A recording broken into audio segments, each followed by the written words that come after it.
사라진 사생 팬이 악마였다고?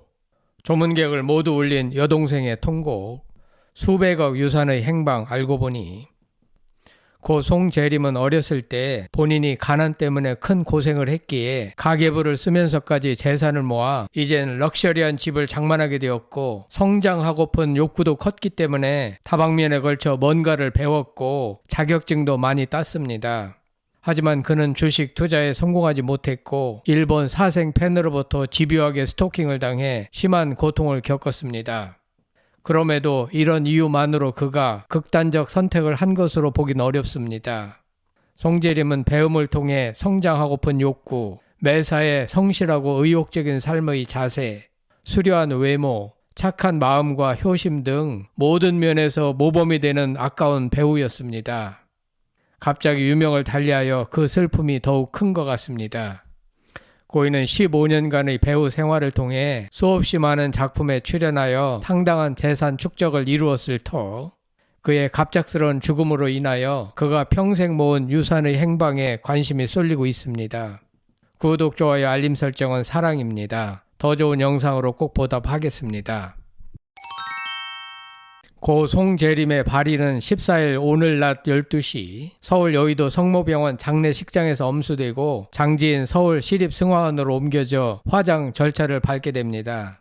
고인의 발인식은 비공개이므로 부모님과 여동생, 친척들, 절친한 동료 배우 등이 참석한 가운데 진행될 예정입니다. 특히 고인보다 한 살 아래인 1986년생 여동생 송수림은 고인에게 각별한 존재입니다. 송수림은 2016년 결혼을 치렀는데 당시 송재림은 자신의 인스타그램에 송수림 결혼 축하한다라는 글과 사진 한 장을 게재했습니다. 공개된 사진 속 송재림은 여동생 송수림과 나란히 신부 대기실에 앉아있는 모습입니다. 고운 웨딩 드레스를 입은 송수림의 미모와 송재림의 매력적인 얼굴이 붕어빵처럼 닮아 있어 보는 이들의 훈훈한 미소를 자아냈습니다. 송재림은 지난해 한 방송 프로그램에 출연하여 여동생 결혼식에 4천만 원을 건네주면서 대신 부모에게는 돈을 받지 말라고 했지만 부모님한테도 돈을 받아가지고 시집을 가더라라고 말해 웃음을 선사한 적이 있습니다. 여동생의 새로운 인생과 결혼을 축복하는 송재림의 진심 어린 마음이 느껴져 보는 이들의 가슴을 뭉클하게 했습니다. 남매는 평소 애틋한 관계를 보였으며 오빠는 동생 송수림에게 있어 든든한 기둥이었기에 송수림은 오빠의 죽음을 가장 슬퍼할 사람 중에 한 명입니다. 그런가 하면 배우들의 추모 행렬도 계속되고 있는데 배우 남보라는 14일 자신의 인스타그램을 통해 오며 가며 밝게 웃으며 인사를 나눴던 오빠 소식에 마음이 너무 아픈 하루다라고 글을 올렸습니다. 13남매 장녀이기도 한 남보라는 볼 때마다 항상 밝은 웃음으로 먼저 다가와서 인사해줬던 오빠였기에 더욱 마음이 아프다며 부디 그곳에서 아프지 마세요라고 애도의 뜻을 전했습니다. 두 사람은 앞서 드라마 해를 품은 달에서 함께 호흡을 맞췄습니다. 또한 그룹 소녀시대 멤버 겸 배우 최수영이 왜 조모상을 당한 지 일주일 만에 또 가깝게 지냈던 고 송재림을 떠나보냈습니다. 최수영은 14일 오빠답게 해맑게 잘 지내야 해 꼭이라며 고인이 머리 위에 왕관을 쓴 채 마이크를 들고 노래하는 모습이 담긴 사진을 공개했습니다.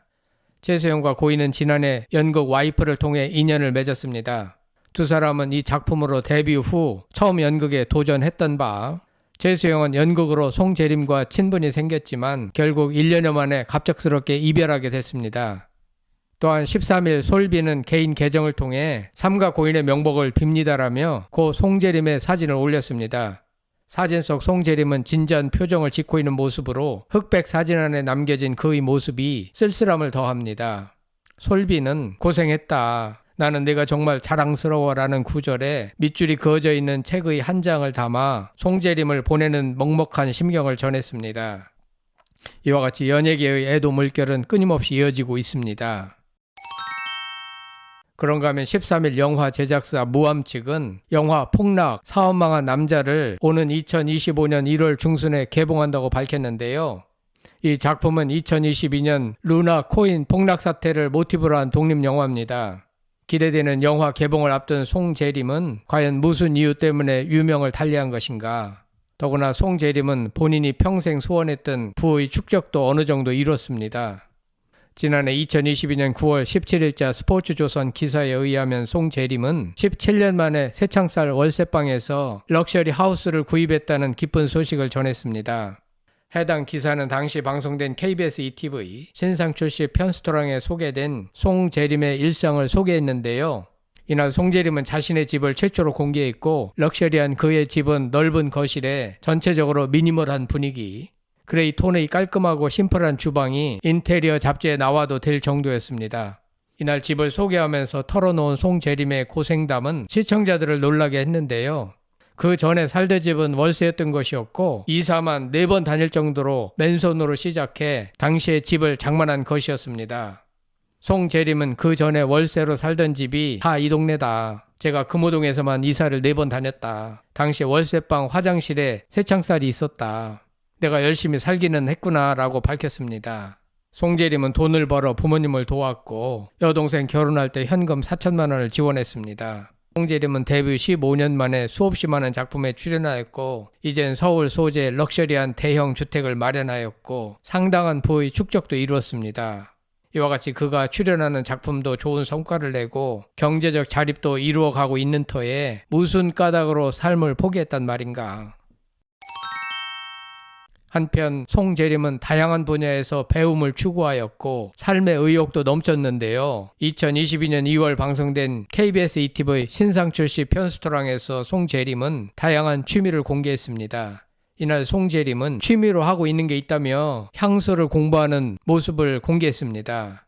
그는 향수를 배우고 있다. 조향 전문가 상급을 준비 중이다. 전직을 하기 위해서 하는 건 아니고 어릴 때부터 하고 싶었다라고 했습니다. 이 외에도 송재림은 주식, 세금, 일식, 조리, 기능사 등을 공부하며 바쁜 하루를 보냈습니다. 이에 더해 식육처리 기능사까지 공부해 놀라움을 안겼는데요. 송재림은 한번 해보고 싶었다며 전도 유망하고 사람들에게 알려지지 않은 자격증이라서 혼자 열심히 준비하고 있다라고 말했습니다. 이에 이찬원은 어떻게 본업하면서 부업을 이렇게 많이 할 수 있냐라며 놀라워했습니다. 송재림은 배움에 대한 욕심이 컸고 평생 성장하겠다는 본인만의 철학을 가지고 있었습니다. 송재림은 성창일TV가 지향하는 성장과 맥을 같이 하고 있었습니다. 그렇게 미래지향적인 송재림이 죽음을 선택할 만한 이유가 없었습니다. 그런 가운데 송재림이 생전에 일본인 사생팬에게 괴롭힘을 당했다는 사실이 드러나 충격을 안겼는데요. 사생팬이란 연예인이나 유명 인사를 과도하게 추적하고 사적인 삶에 부당하게 개입하는 팬을 말하는데요. 이런 팬들은 연예인의 사생활을 침해하고 사진을 몰래 찍거나 사적인 정보를 불법적으로 얻어서 공유하기도 합니다. 이런 행동은 연예인들에게 심각한 스트레스와 불편을 초래하며 법적으로도 문제가 될 수 있습니다. 송재림을 괴롭힌 사생팬은 자신의 X, 옛 트위터 계정에 송재림과 그의 지인 사진을 올리며 팬들이 준 선물도 XX에게 바치는 게시물이 됐냐, 당신의 연기력으로 그 야비한 본성을 숨길 수 있냐 등과 같이 송재림과 그의 지인을 공개적으로 저격하는 게시물을 작성했습니다. 송재림의 개인 정보를 지속해서 유포하고 지인들까지 괴롭혔다는 점에서 송재림 팬들도 이 사생팬의 존재를 인지하고 있었다고 합니다. 팬들은 일본 사생팬이 송재림 사생활을 퍼다가 트위터에 올리고 조롱했다. 악질적인데 일본이라 처벌이 어려웠다고 한다. 송재림이 엄청나게 힘들어했다. 지인들 얼굴까지 공개하며 매일 욕하고 테러했다 등의 글을 작성했고, 송재림의 사망 소식이 전해진 후 사생팬을 비판하는 목소리가 거세졌습니다. 결국 송재림이 유명을 달리하자 해당 사생팬은 계정을 모두 삭제하고 현재는 사라진 상태입니다. 이 사생팬은 질이 아주 좋지 않고 일종의 정신질환이 있는 것이 아닌가 추정됩니다. 송재림은 평상의 성격으로 미루어 볼 때 이 사생팬이 올린 글들을 모두 읽어보고 적지 않은 스트레스를 받았을 것으로 보입니다.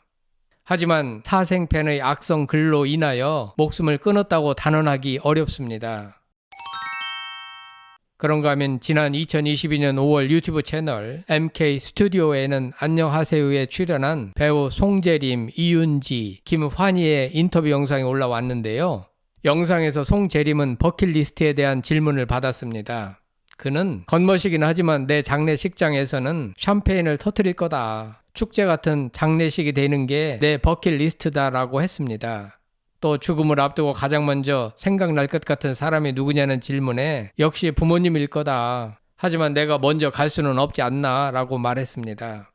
영상에서 송재림은 작품과 연기에 대한 고민을 털어놓기도 했는데요.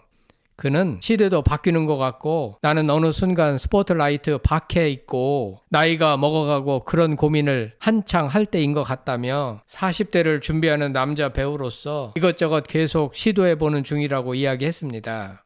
송재림은 자신이 대중의 스포트라이트에서 멀어질 때를 상상하고 위기의식도 느낀 적이 있고 이를 위해 끊임없이 뭔가를 시도하고 대비하고 노력한 흔적도 엿보였습니다. 그는 일본인 사생 팬으로부터 괴롭힘을 당하고 자신이 투자한 주식에서 성공하지 못하는 등의 요인이 그의 죽음에 영향을 미쳤다고 추정할 수는 있겠으나 이는 결정적이고 직접적인 원인은 아닌 것 같습니다. 결국 그런 여러 가지 부정적인 요인이 우울감을 형성하는데 간접적으로 영향을 미친 것은 사실로 보입니다.